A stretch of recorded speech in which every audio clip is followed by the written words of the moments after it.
नमस्कार, स्वागत है आप सभी का संसद टीवी में। मैं हूं आपके साथ अमृता चौरसिया। खबरों की शुरुआत करेंगे, लेकिन उससे पहले बात कोरोना महामारी से बचाव की। कोरोना महामारी के खिलाफ पूरा देश एकजुट होकर लड़ रहा है। आप भी हमारे साथ सुरक्षा और बचाव के एहतियाती उपायों का संकल्प लें। अपना मास्क अच्छी तरह से पहनें, 2 गज की दूरी का पालन करें, सुरक्षित दूरी बनाए रखें, साथ ही अपने हाथों को बार बार धोएं।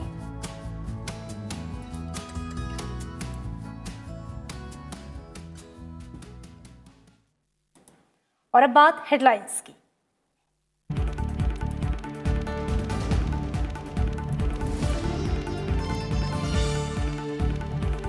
पश्चिम बंगाल और असम में दूसरे चरण का मतदान कल। पश्चिम बंगाल की 30 और असम की 39 सीटों विधानसभा सीटों के लिए डाले जाएंगे वोट। मतदाताओं की सुविधा और सुरक्षा के पुख्ता इंतजाम।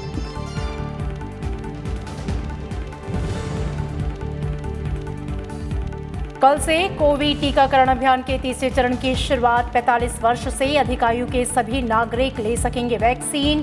अब तक 6 करोड़ 30 लाख से ज्यादा को लगाया गया टीका। देश में लगातार 7वें दिन सामने आए कोरोना के 50,000 से ज्यादा मामले।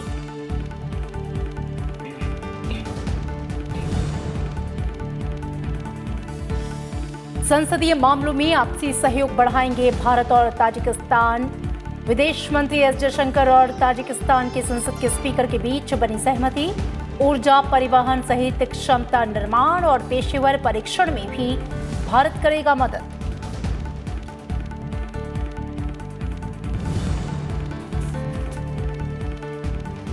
पीएलआई योजना के तहत खाद्य प्रसंस्करण उद्योग में 10,900 करोड़ रुपए का होगा निवेश। प्रधानमंत्री की अध्यक्षता में केंद्रीय मंत्रिमंडल की मंजूरी। कृषि उपज के लिए बेहतर मूल्य और किसानों के लिए उच्च आय सुनिश्चित करने में मिलेगी मदद।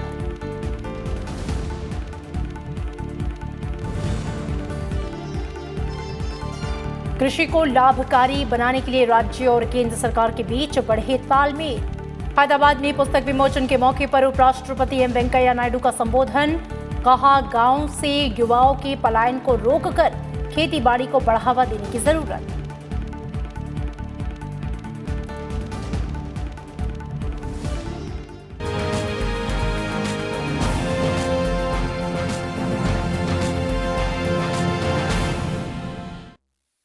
पश्चिम बंगाल और असम में विधानसभा चुनाव के लिए कल दूसरे चरण का मतदान होगा। दोनों राज्यों में दूसरे चरण की वोटिंग के लिए सभी जरूरी तैयारियां जो हैं वो पूरी कर ली गई हैं।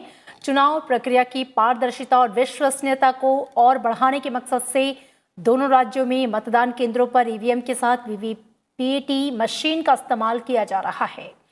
कोविड महामारी के मद्देनजर हर मतदान केंद्र पर अधिकतम 1,000 मतदाता ही वोट डाल सकते हैं और इसलिए दोनों ही राज्यों में 10-10 हजार से अधिक पोलिंग बूथ बनाए गए हैं। कोविड संक्रमित या संदिग्ध दिव्यांग और 80 वर्ष से अधिक आयु वाले लोगों के लिए डाक मतपत्र के जरिए मतदान करने की व्यवस्था भी है।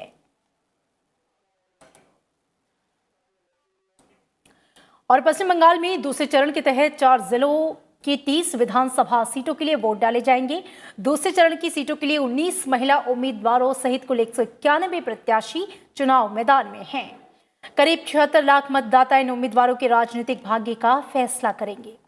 सत्तारूढ़ तृणमूल कांग्रेस और बीजेपी दूसरे चरण की सभी 30 सीटों पर चुनाव लड़ रहे हैं, जबकि कांग्रेस, वामपंथी दल और उनकी सहयोगी भारतीय सेक्युलर मोर्चा संयुक्त मोर्चे के बैनर तले चुनाव लड़ रहे हैं। सीपीएम ने 15, कांग्रेस ने 9, बीएसपी ने 7, सीपीआई ने 2 सीटों पर उम्मीदवार उतारे हैं, जबकि फॉरवर्ड ब्लॉक और क्रांतिकारी समाजवादी पार्टी का एक प्रत्याशी चुनावी मैदान में है। इनके अलावा 32 निर्दलीय और 44 अन्य भी चुनावी मैदान में हैं। दूसरे चरण नंदीग्राम विधानसभा सीट पर इस बार पश्चिम बंगाल चुनाव में सबसे हाई प्रोफाइल सीट है ये। यहाँ पर मुख्यमंत्री ममता बनर्जी का मुकाबला उनके पूर्व सहयोगी और बीजेपी के उम्मीदवार शुवेंदु अधिकारी से है। मार्क्सवादी कम्युनिस्ट पार्टी ने ममता बनर्जी और शुवेंदु अधिकारी के खिलाफ मीनाक्षी मुखर्जी को चुनाव मैदान में उतारा है। और असम चुनाव के दूसरे चरण के तहत राज्य में 14 जिलों की 39 विधानसभा सीटों के लिए कल मतदान होगा और इस चरण में 26 महिलाओं सहित कुल 345 उम्मीदवार चुनाव के मैदान में हैं। 73 लाख से अधिक मतदाता इन उम्मीदवारों की राजनीतिक भविष्य का फैसला करेंगे। इस बार 3 मुख्य गठबंधन चुनाव मैदान में हैं। बीजेपी के नेतृत्व में नेशनल डेमोक्रेटिक अलायंस में असम गण परिषद शामिल है। अन्य गठबंधनों में यूनाइटेड पीपल्स पार्टी, लिबरल और कांग्रेस के नेतृत्व में महाजोत शामिल है। महाजोत में All India United Democratic Front, Bodoland People's Front और वामपंथी दल शामिल हैं। तीसरे चरण में असम जातीय पार्टी और राइजोर दल शामिल है। दूसरे चरण में बीजेपी ने 34, कांग्रेस ने 28, एजेपी ने 19, all India United Democratic front ने 7, असम जातीय पार्टी ने 6 और बोडोलैंड पीपल्स फ्रंट ने 4 उम्मीदवार मैदान में उतारे हैं, जबकि 176 निर्दलीय और अन्य भी अपनी किस्मत आजमा रहे हैं।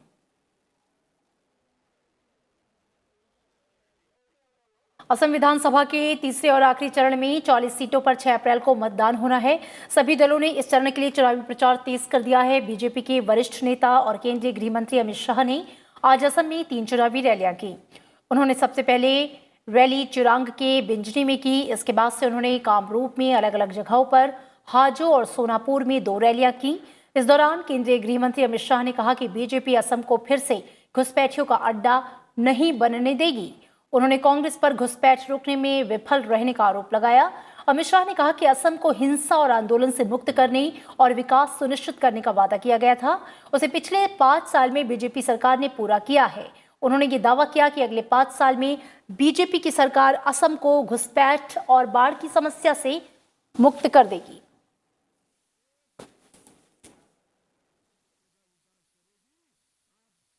घुसपैठ नहीं रोक सकते हैं, घुसपैठ रोकने का काम हमने किया है। एक और 5 साल दे दीजिए, आदमी तो क्या परिंदा भी पैर न मार पाए, ऐसे आसाम की रचना हम करें। विकसित आसाम के लिए ये बहुत जरूरी है कि आसाम को बाढ़ मुक्त बनाया जाए। हमने हमारे संकल्प पत्र में वादा किया है कि अगले 5 साल के अंदर हम आसाम को पूर्णतया बाढ़ मुक्त बनाने का वादा करते हैं। आसाम में बाढ़ कभी न आ पाए, इस प्रकार की व्यवस्था करें। कांग्रेस नेता राहुल गांधी भी आज असम में चुनाव प्रचार में जुटे रहे। सबसे पहले उन्होंने गुवाहाटी में विख्यात कामाख्या मंदिर में पूजा अर्चना की। इसके बाद से राहुल गांधी ने 2 जगहों कामरूप और नलबारी में चुनावी रैली की।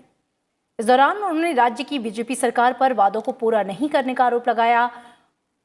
उन्होंने आरोप लगाया कि बीजेपी की सरकार रोजगार देने की कोशिश नहीं करती, युवाओं की मदद करने की कोशिश नहीं करती। साथ ही उन्होंने ये वादा किया कि राज्य में कांग्रेस की सरकार बनती है तो सभी वादे पूरा किया जाएगा। इनमें असम में नागरिकता संशोधन कानून लागू नहीं करने से जुड़ा वादा शामिल है।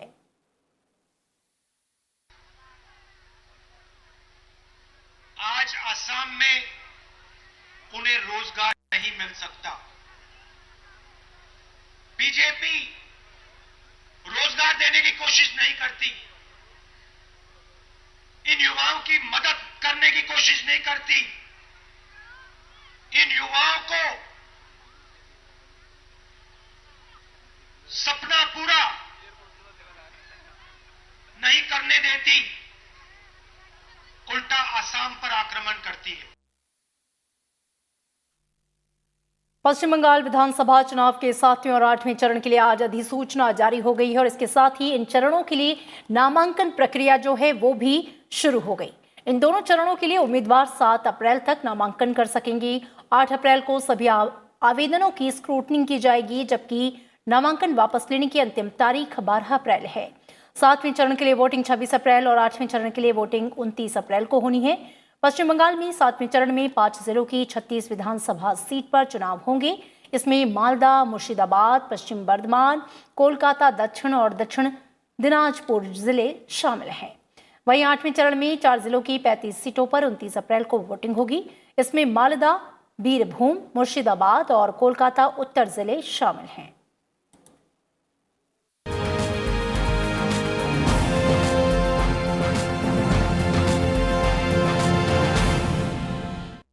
और अब नजर कुछ और बड़ी अहम खबरों पर। प्रधानमंत्री नरेंद्र मोदी की अध्यक्षता में हुई केंद्रीय मंत्रिमंडल की बैठक में अहम फैसलों को मंजूरी दी गई है। केंद्रीय मंत्रिमंडल ने देश में खाद्य प्रसंस्करण उद्योग के लिए 10,900 करोड़ रुपए की उत्पादन से जुड़ी प्रोत्साहन योजना को मंजूरी दी है। केंद्रीय कैबिनेट ने PLI स्कीम के तहत इसे मंजूरी दी। स्कीम को लेकर केंद्रीय मंत्री पीयूष गोयल ने कहा कि इस फैसले से करीब 2.5 लाख युवाओं को रोजगार मिलेगा। केंद्र सरकार की कोशिश है कि भारत में फूड ब्रांड की दुनिया में पहचान बनाई जाए। पीयूष गोयल ने कहा कि इस फैसले से किसानों की आय बढ़ेगी। केंद्रीय मंत्री ने प्रेस कॉन्फ्रेंस करके कहा कि इस फैसले से किसानों को लाभ होगा। नए कृषि कानूनों के तहत भी किसानों को ऑप्शंस दिया गया है कि वो किसी भी तरह की मंडी में अपनी फसल बेच सकते हैं और इसी सोच के पीछे कोशिश ये है कि देश में फूड प्रोसेसिंग इंडस्ट्री को बढ़ावा दिया जाए। उन्होंने कहा कि इस योजना को अंतिम रूप देने में से पहले खाद्य प्रसंस्करण मंत्रालय से ने विभिन्न संबंधित पक्षों के साथ 9 महीने तक विस्तृत विचार विमर्श किया था। उत्पादन से जुड़ी प्रोत्साहन योजना पिछले 1 वर्ष में काफी लोकप्रिय हुई है।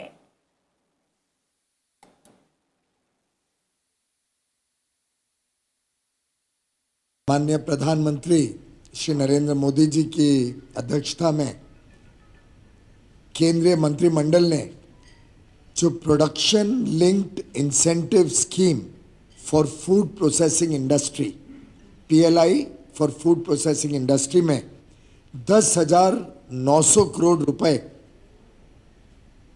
इंसेंटिव या सब्सिडी के रूप में देने को मंजूरी प्राप्त की। माननीय प्रधानमंत्री जी और माननीय तोमर जी ने लगातार इस बात की चिंता की है कि किसानों के जो विकल्प आज के दिन उनके पास मौजूद है, जो ऑप्शंस हैं, उसको पूरी तरीके से बरकरार रखते हुए क्या हम कोई और विकल्प दे सकते हैं जिससे किसानों का आमदनी भी बढ़े, रोजगार के अवसर भी बढ़े, विशेष तौर पे निवेश हो किसानी क्षेत्र में और आगे किसानी प्रोडक्ट्स को जो उपज है उसको प्रोसेस करके वैल्यू एडिशन बना के देश और विदेशी मार्केटों में इसका डिमांड बढ़ने में हम योगदान दे सके। मूल मुद्दा यह है कि भारत का खाद्य संस्कृति भी बहुत रिच है, लेकिन भारत का ब्रांड बिल्ड नहीं हुआ है। तो दुनिया में भारत का ब्रांड बने, विदेशी और हमारा निवेश भी ज्यादा हो, उसके साथ साथ एक रोजगार की नई संभावनाएं बहुत तैयार हो और मूल किसानों को लाभकारी मूल्य मिले। समय पर किसानों को ऋण और दूसरी मदद मुहैया कराने से उनकी आमदनी बढ़ाने में मदद मिलेगी। उपराष्ट्रपति एम वेंकैया नायडू ने हैदराबाद में पुस्तक agriculture in India contemporary challenges के विमोचन समारोह को संबोधित करते हुए ये बातें कही। हैदराबाद में सेवानिवृत्त IAS अधिकारी मोहन कांडा की पुस्तक agriculture in India contemporary challenges का विमोचन करते हुए उपराष्ट्रपति वेंकैया नायडू ने कहा कि आधुनिक उपकरण, वैज्ञानिक अनुसंधान और युवा पीढ़ी की रुचि से कृषि को लाभदायक बनाया जा सकता है। Basic fact remains, if you provide inputs timely, if you provide affordable interest rates and credit, rural credit, if you provide them power, assured power, if you provide them more and more irrigation facilities, if you provide them with market information, if you really always think in terms of aiding agriculture and come with policies, that is going to really help agriculture and make it sustainable. Friends, crop diversification is another important aspect. We must seriously think about paddy, growing paddy, and then growing wheat. उपराष्ट्रपति ने कहा कि Covid महामारी के दौरान किसानों की दृढ़ इच्छा शक्ति से देश की अर्थव्यवस्था को मदद मिली। उन्होंने किसानों को कोविड योद्धा बताया। But one thing that is very noticeable is, as I mentioned by the earlier speaker, in spite of setback to all sectors, almost all, the only sector that has survived in spite of this onslaught is agriculture.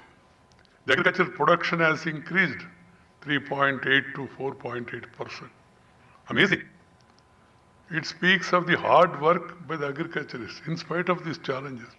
That's why when people talk about the frontline warriors, I suggested the farmers also should be brought into that category of frontline warriors. उपराष्ट्रपति ने कहा कि देश ने खाद्य सुरक्षा हासिल कर ली है, लेकिन अब समय की जरूरत प्रोटीन युक्त फसलों का उत्पादन बढ़ाने की है। उन्होंने प्रयोगशालाओं में किए गए अनुसंधानों का लाभ खेतों तक पहुंचाने पर भी जोर दिया।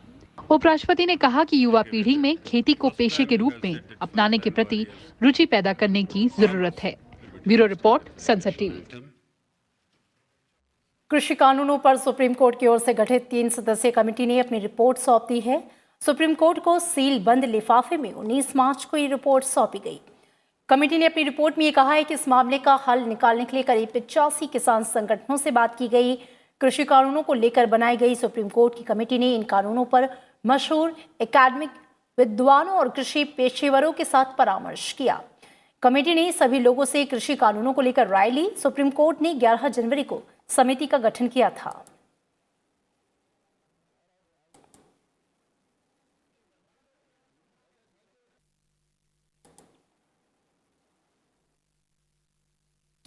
भारत और ताजिकिस्तान संसदीय मामलों में आपसी सहयोग बढ़ाएंगे।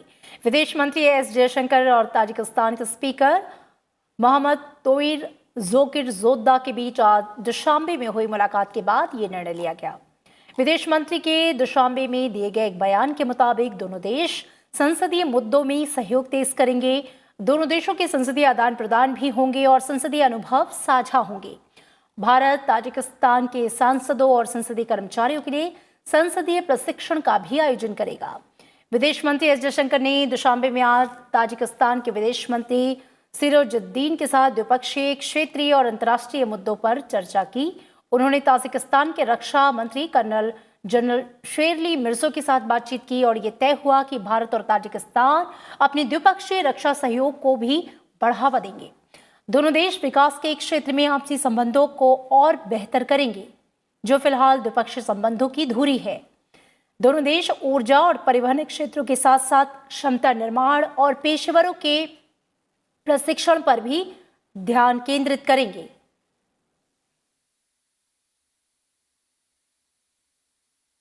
We have very good relations.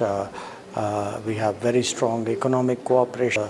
We are building a road between Dushanbe and Chotut, the bypass. It's a very good example of our cooperation. Just a few days ago, you had corona vaccines which had come from India to Tajikistan. So I think today, whether it is in development, whether it is in security, whether it's in political sphere, we are really very, I think, close partners, and we value this relationship very much. देश में कल यानी कि 1 अप्रैल से 45 साल से ज्यादा उम्र के सभी लोग कोविड वैक्सीन लगवा सकेंगे। इस उम्र की कैटेगरी के लोगों को वैक्सीन लगवाने के लिए अब किसी भी तरह की बीमारी का मेडिकल सर्टिफिकेट नहीं देना होगा। अभी तक 45 से 59 साल की उम्र के लोगों को वैक्सीन के लिए गंभीर बीमारी का प्रमाण पत्र देना पड़ रहा है। 45 साल से ज्यादा उम्र के लोग coviN.gov.in पर जाकर अपना रजिस्ट्रेशन करवाकर अपॉइंटमेंट बुक कर सकते हैं। वहीं अब इस पोर्टल पर हर दिन 1 करोड़ रजिस्ट्रेशन एक्सेप्ट किए जा सकेंगे। कोविड वैक्सीनेशन अभियान के तीसरे चरण की शुरुआत से पहले आज केंद्रीय स्वास्थ्य मंत्रालय ने राज्य और केंद्र शासित प्रदेशों के साथ समीक्षा बैठक की। इसमें ऐसे क्षेत्रों की पहचान करने को कहा गया है जहां पे टीकाकरण कराने वाले लोगों की संख्या कम है। खास तौर पर ऐसे जिलों को चिन्हित करने को कहा गया है जहां पर संक्रमण के नए मामलों में वृद्धि हो रही है। केंद्र ने ऐसे जगहों पर उचित कार्रवाई करने का निर्देश दिया है।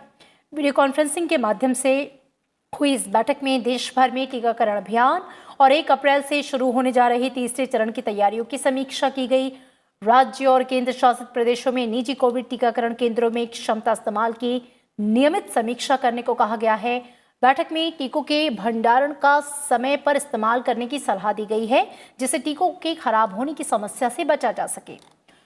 और देश में अब तक 6 करोड़ 30 लाख से ज्यादा लोगों को कोविड के टीके लगाए जा चुके हैं। कोविड टीकाकरण अभियान के 74वें दिन 19,40,000 से अधिक टीके लगाए गए।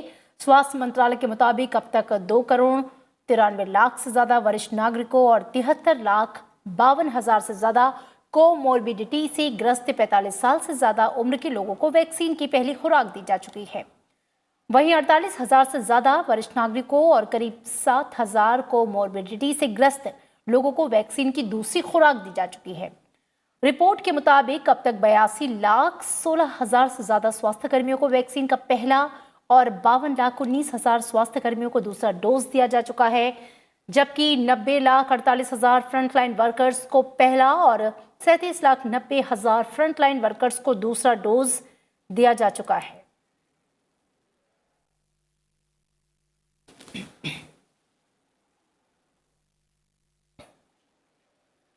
देश में कोविड से स्वस्थ होने की जो दर है वो 94.11% हो गई। स्वास्थ्य मंत्रालय के मुताबिक मंगलवार को 41,000 से अधिक रोगी स्वस्थ हुए। इसके साथ ही स्वस्थ होने वालों की जो संख्या है वो बढ़कर 1 करोड़ 14 लाख हो गई। हालांकि कई राज्यों में कोविड से संक्रमित लोगों की संख्या बढ़ रही है और इस समय देश में 5,50,000 से अधिक सक्रिय मामले हैं, जो कि कुल संक्रमित लोगों की संख्या का 4.55% है। 5 राज्यों महाराष्ट्र, केरल, पंजाब, कर्नाटक और छत्तीसगढ़ में देश के कुल सक्रिय मामलों का 79% मामले हैं।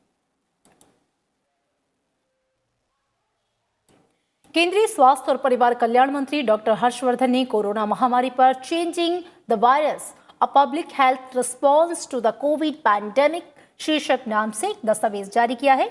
इसमें जनवरी 2020 से नवंबर 2020 के बीच कोविड-19 के खिलाफ भारत की लड़ाई को दर्शाया गया है।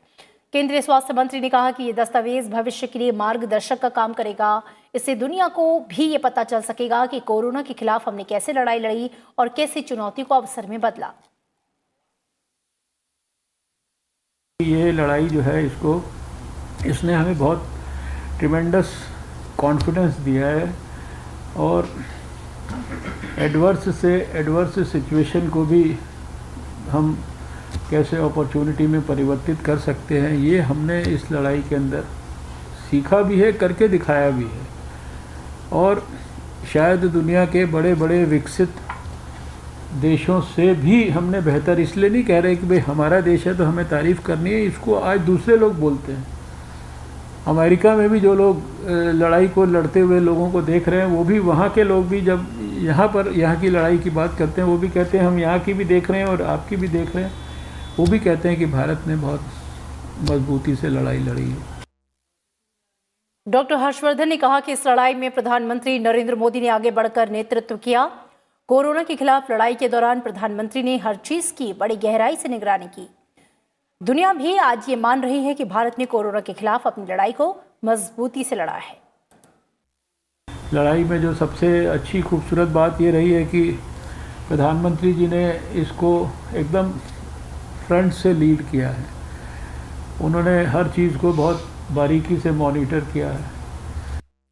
और आज वित्त वर्ष 2020-21 का आखिरी दिन है और कल से नए वित्त वर्ष यानी कि फाइनेंशियल ईयर 2021-22 की शुरुआत होगी।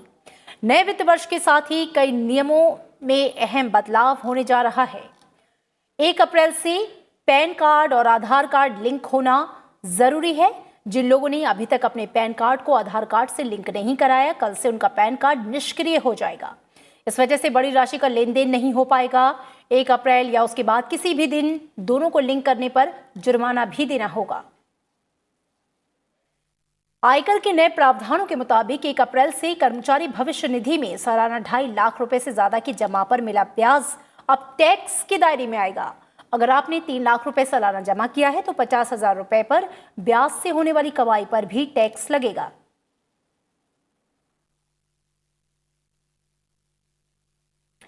इनकम टैक्स रिटर्न फाइल करने को बढ़ावा देने के लिए सरकार ने टीडीएस नियमों को सख्त कर दिया है। इसके लिए इनकम टैक्स एक्ट में सेक्शन 206AB को जोड़ा गया है।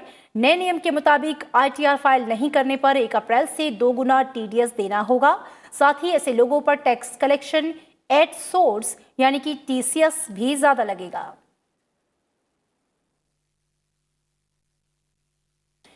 वित्त वर्ष 2019-20 के लिए संशोधित आयकर रिटर्न भरने की भी आज आखिरी तारीख है। देर से दाखिल करने पर 10,000 रुपए तक का जुर्माना लगेगा। अगर आपकी आय 5 लाख रुपए तक है तो आपको केवल 1,000 रुपए का जुर्माना लगेगा।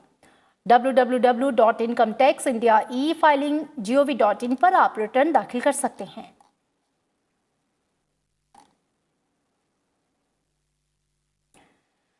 प्रत्यक्ष कर विवाद समाधान योजना यानी कि विवाद से विश्वास योजना के तहत भुगतान के लिए घोषणा पत्र दाखिल करने की भी 31 मार्च आखिरी तारीख है। विवाद से विश्वास योजना इनकम टैक्स से जुड़े विवादों को हल करने के लिए आरंभ की गई थी।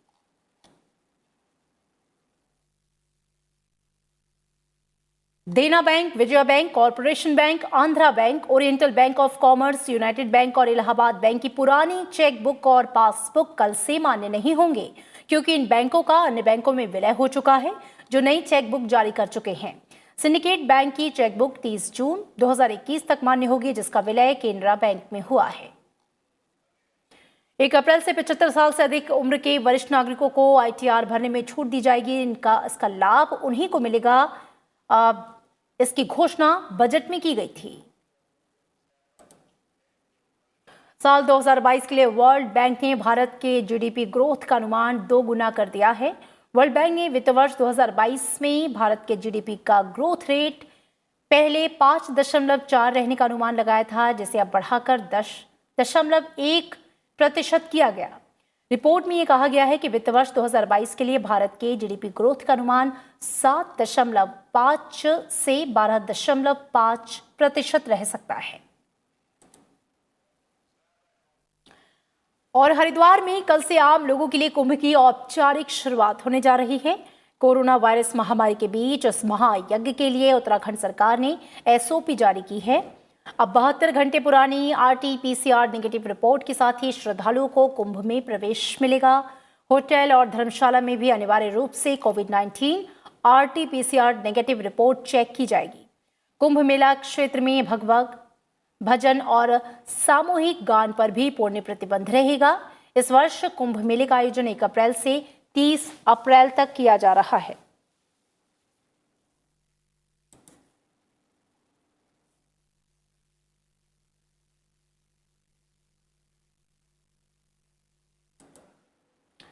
और फिलहाल खबरों में इतना ही। आगे देखिए हमारा खास कार्यक्रम देश देशांतर में भारत अमेरिका स्वच्छ ऊर्जा साझेदारी।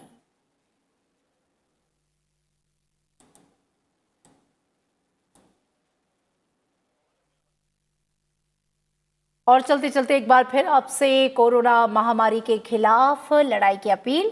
कोरोना महामारी के खिलाफ पूरा देश एकजुट होकर लड़ रहा है। आप भी हमारे साथ सुरक्षा और बचाव के एहतियाती उपायों का संकल्प लें। अपना मास्क अच्छी तरह से पहनें, 2 गज की दूरी का पालन करें, सुरक्षित दूरी बनाए रखें, साथ ही अपने हाथों को बार बार धोएं।